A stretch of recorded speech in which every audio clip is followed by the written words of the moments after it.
Hey there, cats and kitties. I am the Blues Man, Johnny Blues, and sadly, we were rocked with the news today of the passing of Leonard Nimoy. In the last couple of days, he had been rushed to the hospital for having chest pains, and I guess upon his having gone home or what have you, he passed away. And it was something like, chronic pulmonary disease, something to that effect. That he had a long time battle with, and I saw quotes of his talking about he didn't quit smoking soon enough, which is something that's been a long time sort of aggravation of mine. My parents smoked, and my sister and I lost our parents early in life through health problems that related and such like that.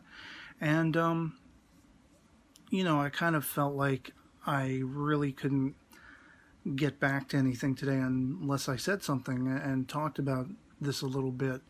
But at the same time, I don't know exactly what to say, except to say that as are many the world over, my sis and I were affected and saddened greatly by this news. Having been thorough Trekkies, Star Trek was something that came into my life through our dad.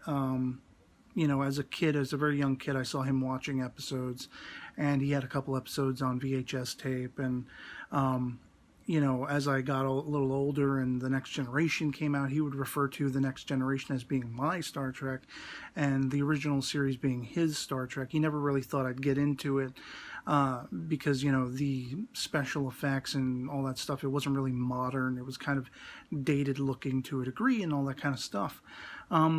As irony would have it, though, after his passing especially, TOS was the iteration of Star Trek I would most gravitate toward. And it's my favorite of all of them. It's the one that started it all and everything.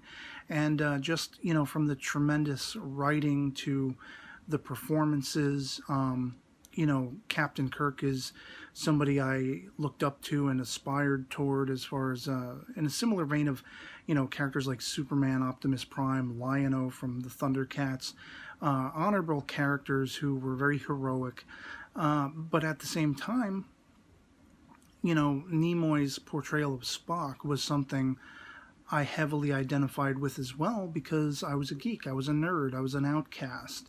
I sort of traveled to the beat of my own drum, and he was a character, his portrayal of this character was very much in a similar vein.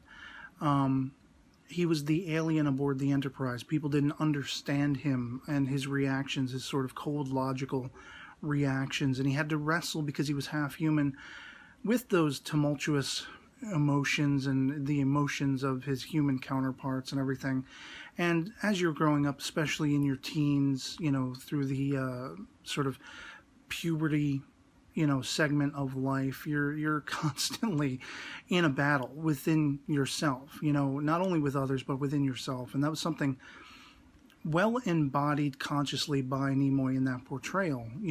As you got into the movies, there was this great emphasis of the family unit of these characters who were not related, but they were more than friends. They became more than friends because they worked in close quarters for so many years, especially the triumvirate Kirk, Spock, and McCoy, but even more so the focus on Kirk and Spock, especially in Wrath of Khan, what is hailed as the best of the Star Trek feature films.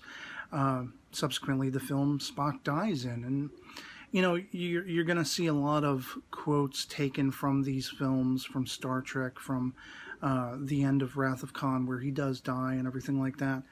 And I feel like, in their own way, people putting those things forth and remembering those things, it's part of the grieving process. It's part of just hailing accolades toward this persona, this person who inspired us and made us aspire towards something. And later in life, I was very intrigued to find out that he was focusing on photography and all this kind of stuff. It goes beyond just that personification of the Spock character. Leonard Nimoy was a person, and he had a family, and all these things. He touched many lives, including the lives that worked in close quarters with him in Star Trek, in other things, it's just one of those things. I mean, what it comes back to for me is the one aspect of his character that he carried with him. If you would follow his tweets or his Facebook page, every time he would post a message, it would always end with LLAP, live long and prosper.